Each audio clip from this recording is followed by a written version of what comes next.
अस्सलाम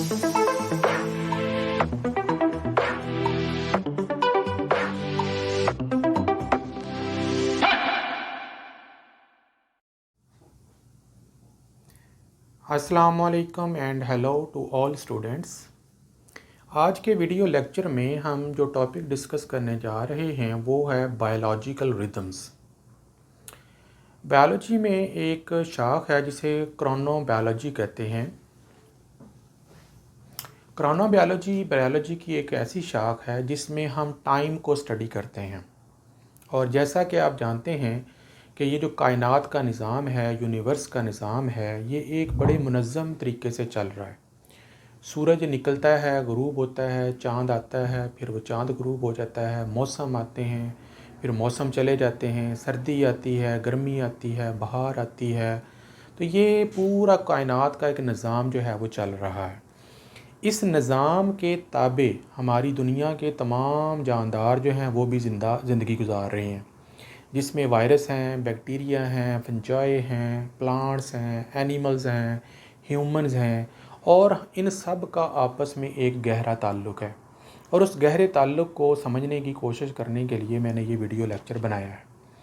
इन्हें हम आम तौर पर बायोलॉजिकल रिदम्स कहा जाता है। बायोलॉजिकल रिदम जो हैं ये कैसे पीरियोडिक साइक्लिक एक्टिविटीज़ होती हैं जो लिविंग ऑर्गेनिज्म जो हैं वो परफॉर्म करते हैं वक्त के साथ साथ, माहौल के साथ साथ।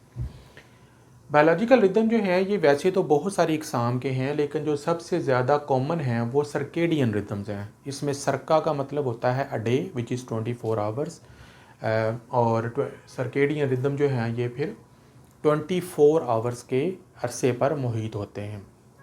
इसी तरीके से कुछ ऐसे रिदम भी होते हैं जो सिरकैनुअल होते हैं, जो तकरीबन 365 डेज़ यानी एक साल पर मुहित होते हैं। इसी तरीके से कुछ रिदम ऐसे होते हैं जो अल्ट्रेडियन होते हैं, जो लेस दैन 24 आवर्स के होते हैं।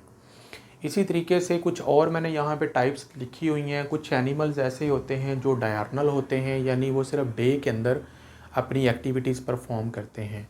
कुछ एनिमल जो हैं वो नॉकटर्नल होते हैं, वो रात को निकलते हैं और अपनी एक्टिविटीज़ परफॉर्म करते हैं। इस तरह से कुछ एनिमल्स होते हैं जो क्रीपस्कुलर होते हैं, जो आम तौर पर सूरज गुरूब होने के वक़्त और सूरज तुलू होने के वक़्त यानी डस्क और डॉन के वक़्त अपनी सरगर्मियाँ परफॉर्म करते हैं। इसी तरीके से इनफ्रेडियन होते हैं जो कि एक दिन से ज़्यादा के रिदम होते हैं, जिनको हम स्टडी करने जा रहे हैं। तो there are different types of rhythm जो कि मुख्तलिफ़ जानदारों में मुख्तलिफ़ ज़िंदगी के दौरानिए के दौरान ये जो साइकिल हैं ये चलते हैं। मिसाल के तौर पर अगर हम बात करें तो बहुत सारे, जैसे मेंस्ट्रुअल साइकिल है, स्लीप वेक साइकिल है, हार्मोन्स की प्रोडक्शन है, मेटाबॉलिज्म का कंट्रोल होना है। तो हमारी बॉडी में, जानवरों की बॉडी में फोटो पीरियोडिज्म है। बहुत सारे ऐसे फैक्टर हैं जो इस फिनोमेना के साथ रिलेटेड हैं और वो बहुत ही इम्पोर्टेंट हैं। तो आइए इसको डिटेल के साथ जो है वो डिस्कस करने की कोशिश करते हैं। तो सबसे पहले मैंने ये एक ग्राफ बनाया हुआ है जिसमें मैंने एक क्लॉक शो किया हुआ है जो कि सर्केडियन रिदम शो करेगा, और इसको मैंने ख़ास तौर पर इंसानों के लिए, ह्यूमन बीइंग के लिए जो है वो ऑर्गेनाइज़ किया है। तो ये मेरे पास एक सर्केडियन रिदम का क्लॉक है। ये रात के 12 मिडनाइट है, 12 बजे हुए हैं, 12 AM का वक्त है। और इस वक्त से हम यहाँ से स्टार्ट करेंगे। 2 बजे हैं, सुबह के 2 AM है।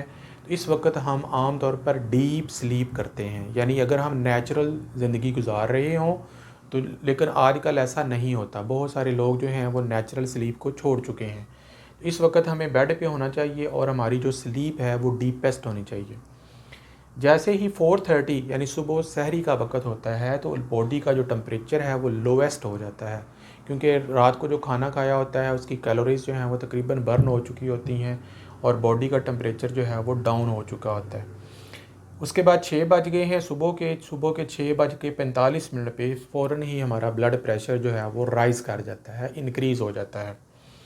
6:45 में फिर आगे 7:30 जब आते हैं तो सूरज निकलना शुरू हो जाता है। सूरज की जो शुआएं होती हैं ये हमारी बॉडी में एक हार्मोन प्रोड्यूस करती हैं जिसे मेलाटोनिन कहते हैं।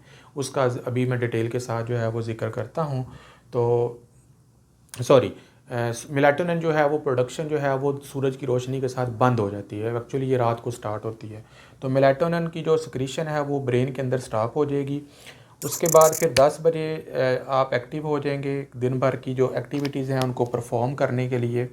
10 बजे आप हाई अलर्ट हो जाएंगे, बिल्कुल एक्टिव हो जाएंगे। नाश्ता वगैरह अगर आपने किया है उससे, कॉफ़ी या चाय वगैरह पी है उससे, सूरज की रोशनी से बिल्कुल आप एक्टिव हो जाएंगे। अपने दिन भर के काम सर अंजाम देंगे। दोपहर के 12 बज जाएंगे। 12 बजे के बाद जब जैसे ही 2:30 का टाइम आएगा तो आपकी जो बॉडी है वो फुल एनर्जी के लेवल पर होगी और उस वक्त आप बेस्ट कोऑर्डिनेशन कर रहे होंगे। आपका जो ब्रेन और बॉडी परफेक्टली काम कर रहे होंगे। उसके बाद फिर 3:30 के बाद बात आते हैं 3:30 PM पे। तो आपका जो रिएक्शन रेट है वो फास्टेस्ट होगा, बहुत ज़बरदस्त होगा। आप बहुत अच्छे तरीके से ज़िंदगी को एंजॉय कर रहे होंगे। 5 o'clock जो है वो हमारे मसल की स्ट्रेंथ मैक्सिमम हो जाती है और हम आसानी के साथ कोई भी हैवी से हैवी काम कर सकते हैं। उसके बाद 6 बजे हमारा ब्लड प्रेशर फिर बहुत ज़्यादा इंक्रीज़ हो जाता है और 7 बजे के करीब बॉडी का टेम्परेचर है वो भी बहुत ज़्यादा इंक्रीज़ हो जाता है, यानी हाईएस्ट पे चला जाता है। उसके बाद जैसे ही सूरज गुरूब होता है, 9 बजते हैं, अंधेरा छा जाता है, तो हमारी नींद का वक्त आ गया है। तो मेलाटोनिन जो है वो प्रोड्यूस होना शुरू हो जाता है बॉडी में। जैसे ही मेलाटोनिन पैदा होना शुरू हो जाता है, आपको जमाइयाँ आना शुरू हो जाती हैं और आप स्लीप साइकिल में चले जाते हैं और फिर सो जाते हैं। इसी तरीके से ये 24 आवर का जो पीरियड है, ये एक साइक्लिक प्रोसेस है जो एवरी डे चलता है।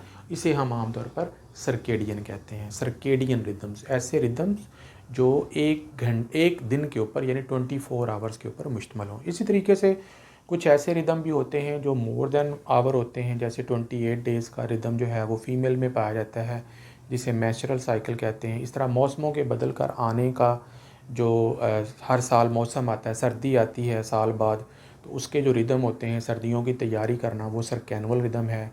गर्मी में साल में एक दफ़ा आती है, गर्मियों में बारीक कपड़े निकालना, रज़ाइयाँ रख देना, वो भी तैयारी करना, वो भी एक रिदम है, वो भी साल बाद आता है, वो सर्कैनुअल रिदम है। इसी तरीके से पौधों में और मुख्तलिफ़ जानदारों में मुख्तलिफ़ तरह के रिदम जो हैं वो मौजूद होते हैं। अब ये जो रिदम्स होते हैं इनका जो स्लीप और वेक साइकिल है, सबसे पहले हम इसकी डिटेल देख लेते हैं कि जो रिदम्स होते हैं ये हमारी बॉडी में कौन कौन से फंक्शन परफॉर्म करते हैं और ये हमारी बॉडी की कौन कौन सी चीज़ों को रेगुलेट करते हैं। ये जो रिदम्स होते हैं ये आमतौर पर हमें स्लीप वेक साइकिल, कब सोना है कब जागना है, इसको रेगुलेट करते हैं। इसके अलावा ये हमारी बॉडी के टेम्परेचर को इंक्रीज़ और डिक्रीज़ करते हैं।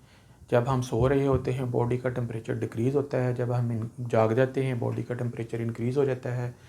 इसके अलावा हमारी हार्मोन प्रोडक्शन को रेगुलेट करते हैं, कब ग्रोथ हार्मोन पैदा होगा कब नहीं होगा वगैरह वगैरह।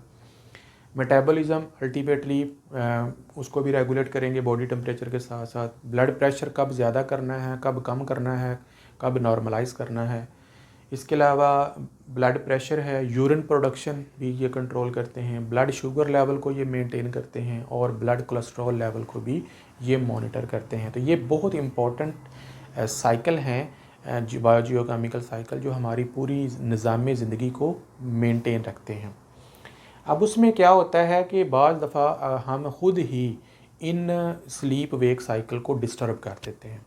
नॉर्मल रूटीन हमारी ये होनी चाहिए कि आप सुबह के टाइम उठें। आमतौर पर इस्लाम ये कहता है कि आप फजर से पहले उठ जाएं, फजर की नमाज़ अदा करें, फिर अपने दिन के भर के कामों को करें और इशा की नमाज़ पढ़ने के बाद फ़ौरी तौर पर सो जाएं, यानी सूरज गुरूब होने के चंद घंटों के अंदर अंदर, और फिर सारी रात सुकून से सोएं, फिर उठकर ये सारी एक्टिविटीज़ करें। ये नेचुरल लाइफस्टाइल है। लेकिन आज के मॉडर्न दौर ने हमें इस साइकिल से निकाल दिया है। अब उसकी नंबर 1 एग्जांपल जो है वो है जेट लैग डिसऑर्डर।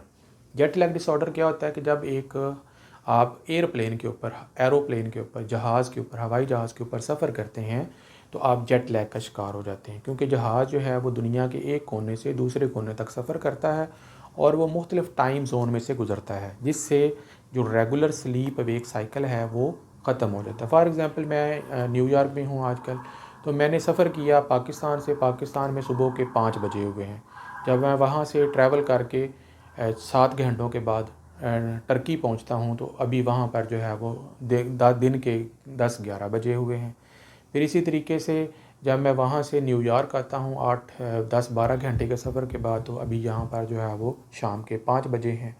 तो मैंने इतना 24 आवर्स का सफ़र किया है, लेकिन अभी तक मेरा दिन जो है वो ख़त्म ही नहीं हुआ। अभी यहाँ पर भी रोशनी मौजूद है। इसी तरीके से फिर ये जो टाइम ज़ोन में से गुज़रते हुए जब आप डिस्टर्ब हो जाते हैं, तो आपको फिर आपका जो स्लीप वेक साइकिल है वो डिस्टर्ब हो जाता है, और फिर आपको नींद नहीं आती, एंजाइटी होती है, डिप्रेशन होता है, थकावट हो जाती है, और आप प्रॉपर तरीके से सो नहीं पाते या प्रॉपर तरीके से नॉर्मल रूटीन नहीं कर पाते। फिर इसको नॉर्मल होने के लिए तकरीबन जहाँ पर आप रह रहे हैं 3 4 दिन या 10 दिन लगते हैं, फिर ये साइकिल जो है वो नॉर्मल हो जाता है। तो आमतौर पर जो एयर होस्टेस होते हैं, पायलट्स होते हैं, उन्हें आमतौर पर जेट लैग का बहुत ज़्यादा सामना करना पड़ता है। इसी तरीके से वो लोग जो रात की शिफ्ट में काम करते हैं और दिन को जो है वो सोते हैं, वो भी आमतौर पर इस साइकिल की डिस्टर्बेंस का बायस बन जाते हैं। डिलेड स्लीप फेज डिसऑर्डर, ये एक बहुत कॉमन यंग जनरेशन में फिनोमेना आ रहा है कि लेट सोने की आदत बन गई है। रात को 2 2 3 3 4 बजे तक जागना और फिर सो जाना, इससे भी जो है ये स्लीप साइकिल बुरी तरह मुतासर होता है। इसी तरीके से irregular sleep wake rhythmic disorder जो है, ये इसमें क्या होता है, कभी जाग लिया कभी सो लिया, कभी जाग लिया कभी सो लिया, कभी जाग लिया कभी सो लिया, पूरा साइकिल जो है वो डिस्टर्ब हो जाता है। और याद रखिएगा, जैसे ही ये साइकिल डिस्टर्ब होते हैं, उससे क्या होता है कि फटीग, थकावट, नींद का ना आना, एनजाइटी, डिप्रेशन, ओबिसिटी, मोटापा, ब्लड कोलेस्ट्रॉल लेवल का बढ़ जाना, ब्लड प्रेशर का इरेगुलर रहना, बेशुमार मसाइल जो हैं वो इंसान की बॉडी में पैदा हो सकते हैं। तो क्या करना चाहिए कि हम इस साइकिल को जो है वो प्रॉपर तरीके से मेंटेन करें। उसका ट्रीटमेंट क्या है? नंबर 1, सोक सनलाइट। दिन के वक्त काम करें, दिन के वक्त सूरज की रोशनी को लें, एब्जॉर्ब करें, विंडोज़ खोल दें, बाहर निकलें, सूरज की रोशनी आपको पड़े, आपके ब्रेन को पता चले बाहर सूरज निकला हुआ है। Go to bed at time, regular जो आपकी रूटीन है 9 बजे है, 10 बजे है, उस टाइम पे बेड पे चले जाएं। अलार्म लगा लें कि मेरा टाइम आ गया है, मैंने सोना है। डेली उसी टाइम पे सोएं, उसी टाइम पे उठें। एक्सरसाइज, दिन में अगर आपका काम जो है वो इस नौइयत का है कि आप एक्सरसाइज नहीं कर पाते, तो उसको थोड़ी सी एक्सरसाइज करें ताकि आपकी बॉडी थोड़ी सी टायर्ड हो जाए और रात को आप जल्दी सो सकें। अवॉइड कैफ़ीन, लोग बेजा बहुत ज़्यादा कैफ़ीन का इस्तेमाल करते हैं, कोक के ज़रिए, बोतलों के ज़रिए, एनर्जी ड्रिंक्स के ज़रिए, कॉफ़ी के ज़रिए, चाय के ज़रिए। कोशिश करें कि कम से कम कैफ़ीन, जितनी ज़रूरत हो उतनी लें, अदरवाइज़ उसको इस्तेमाल ना करें। उससे नींद उड़ जाती है, रात को देर से सोया जाता है, स्लीप वेक साइकिल डिस्टर्ब हो जाता है। अवॉइड आर्टिफिशियल लाइट, आजकल हमारे यहाँ लैपटॉप और मोबाइल सेलुलर फ़ोन्स, उनकी जो लाइट है मुसलसल आँखों में पड़ती है, तो हमारा स्लीप वेक साइकिल डिस्टर्ब हो जाता है, क्योंकि उसकी जो एलईडी की लाइट होती है वो आंखों को यही सिग्नल देती है कि अभी दिन है, लेकिन एक्चुअली वो रात होती है। तो ख़ास तौर पर रात के औकात में phone, laptop, LEDs phone use करना, ये आपकी सेहत के लिए बहुत ज़्यादा नुकसानदेह हो सकता है, क्योंकि ये आपकी लाइफ को डिस्टर्ब कर रहा है। अब ये सारा मैकेनिज़्म क्या है, इसको समझने की कोशिश करते हैं। मैकेनिज़्म का जो सारा सेंटर है वो हमारा ब्रेन है। ये मेरे पास एक ब्रेन की डायग्राम है। इस ब्रेन के अंदर ये सेरिब्रम है, सेरिब्रम के नीचे थैलेमस है, थैलेमस के नीचे हाइपोथैलेमस है। हाइपोथैलेमस के अंदर एक छोटा सा स्ट्रक्चर है जिसे हम कहते हैं सुप्राकियास्मेटिक न्यूक्लियस, SCN। ये बेसिक जो है वो एंडोजीनस क्लॉक है, बायोलॉजिकल क्लॉक है, जो हमारे दिमाग के अंदर मौजूद होता है और ये हमारी तमाम एक्टिविटीज़ को रेगुलेट करता है। अब एंडोजीनस क्लॉक क्या होता है? जिस तरह बाहर का क्लॉक होता है, बाहर की घड़ी है, 12 बज गए, 1 बज गया, 2 बज गए, इसी तरीके से ये तो ज़मानी क्लॉक है जो कि दुनिया के निज़ाम को, सूरज के तुलू होने और गुरूब होने को बताता है। लेकिन अल्लाह ताला ने आपके ब्रेन के अंदर भी ये क्लॉक रखा हुआ है। मिसाल के तौर पर रात को सोने से पहले आप ये सोच लें, दिमाग में बैठा लें कि मैंने सुबह 4 बजे उठना है, यानी सहरी के वक्त उठना है, या सूरज के निकलने से थोड़ी देर पहले उठना है, या इतने बजे मैंने जॉब के लिए निकलना है, मैंने उठना है। अपने दिमाग को बता दें, थोड़ा सा हिंट दे दें, तो ठीक उसी टाइम पर आपका ये जो सुप्राकियास्मेटिक न्यूक्लियस है, जो आपका बायोलॉजिकल क्लॉक है, एंडोजिनस क्लॉक है, ये आपका अलार्म बजा देगा और आपको उठा देगा। अब उसके बाद आप फिर सो जाएं, वो एक अलग इशू है कि आपको थकावट बड़ी हुई थी, नींद बड़ी हुई थी, लेकिन ये दिमाग आपको ज़रूर उठा देगा। फिर ये आपको रेगुलेट करता है कब आपने सोना है। जब आपके सोने का टाइम आएगा, आपको जमाइयाँ आना शुरू हो जाएंगी, यॉर्निंग होना शुरू हो जाएगी। जब आपने जागने का होगा, आपको अंगड़ाइयाँ आएंगी, आप फ्रेश हो जाएंगे। तो ये सारी चीज़ें आपकी ये रेगुलेट कर रहा होता है। अगर आपने इसको डिस्टर्ब नहीं किया होगा तो आपकी नॉर्मल रूटीन ये चलाएगा। तो ये जो सुप्राकियास्मेटिक न्यूक्लियस है, ये बेसिकली लाइट और इसके अलावा टेम्परेचर और इसके अलावा कुछ और फैक्टर्स हैं जो इसको गवर्न करते हैं। जब लाइट इसके ऊपर पड़ती है, सनलाइट पड़ती है, तो इसका जो आउटपुट है वो रिदम्स की शक्ल में होता है। और ये जो रिदम्स होते हैं ये फिर फिजियोलॉजिकल भी होते हैं और बिहेवियरल भी होते हैं। फिजियोलॉजिकल में हमारी बॉडी में कुछ फिज़िकली और फिजियोलॉजिकली जो है वो एक्टिविटीज़ होती हैं, परफॉर्म होती हैं, और बिहेवियर में हमारा बिहेवियर शो होता है। ये सारी चीज़ें अंदर से रेगुलेट होती हैं। तो अब उसको मैंने छोटा सा स्कीमेटिक वे में बताया हुआ है कि बाहर से एक्सटर्नल लाइट जो है वो जब रेटिना के ऊपर पड़ती है, रेटिना के अंदर वैसे तो रॉड्स एंड कोन सेल्स होते हैं जो हमारी रेगुलर विजन के लिए होते हैं, लेकिन उनके साथ ही कुछ न्यूरॉन्स ऐसे होते हैं जिन्हें फोटो रिसेप्टर्स कहते हैं। वो कुछ न्यूरॉन जो हैं वो SCN तक पैगाम पहुंचाते हैं जो हमारे हाइपोथैलेमस में मौजूद होता है। SCN में फिर आगे फिर एक पाइनियल ग्लैंड होता है जो कि एपिथैलेमस में लगा होता है। ये पाइन नट जैसा छोटा सा एक ग्लैंड होता है और ये फिर क्या करता है, एक हार्मोन पैदा करता है जिसे मेलाटोनिन कहते हैं। ये जो मेलाटोनिन है ये उस वक्त पैदा होता है जब सूरज की रोशनी नहीं होती, लाइट की गैर मौजूदगी में ये पैदा होता है और ये आपको सुलाता है। जब आपका स्लीप साइकिल मुकम्मल हो जाता है, मेलाटोनिन ख़त्म हो जाता है, सूरज की रोशनी आती है, तो उसके बाद फिर आप दोबारा दिन भर की एक्टिविटीज़ परफॉर्म करते हैं। जैसे ही अंधेरा आता है फिर ये पैदा होना शुरू हो जाता है और फिर आपको सुला देता है। तो आपकी जो नींद है उसका बेसिक तल्लुक जो है वो मेलाटोनिन की प्रोडक्शन के साथ है। अगर आप उसको डिस्टर्ब कर देंगे आपकी नींद डिस्टर्ब हो जाएगी, आपकी नींद डिस्टर्ब हो जाएगी तो फिर क्या होगा, आपकी पूरी हेल्थ डिस्टर्ब हो जाएगी और आपकी पूरी हेल्थ आपको बहुत सारी बीमारियों का जो है वो मरीज़ बना देगी। तो अपनी लाइफ को अच्छा करें। अगर आपके लिए कम से कम 8 घंटे नींद जो है वो बेहद ज़रूरी है। बच्चों के लिए तो और छोटी उम्र के अफराद के लिए वो फिर डिफरेंट होती है, लेकिन एक एडल्ट के लिए 8 से लेकर 10 घंटे जो नींद है वो बेहद ज़रूरी है। आप स्टूडेंट हैं, आप दिन भर की कोई भी एक्टिविटी परफॉर्म करते हैं, आपको सोना है। किसी हाल में भी इसकी नींद को कम नहीं होने देना। और जब आप रेगुलर सोएंगे आप फ्रेश उठेंगे, आपकी बॉडी हेल्दी होगी और आप हर तरह की बहुत सारी बीमारियों से इस तरीके से जान छुड़ा लेंगे। इस तरीके से ये बायोलॉजिकल रिदम जो हैं ये हमारी पूरी ज़िंदगी को रेगुलेट करते हैं। इनको रेगुलेट करने दें, इनको डिस्टर्ब ना करें और सेहतमंद ज़िंदगी गुजारें। नेक्स्ट लेक्चर तक के लिए इजाज़त दें। अल्लाह हाफ़िज़।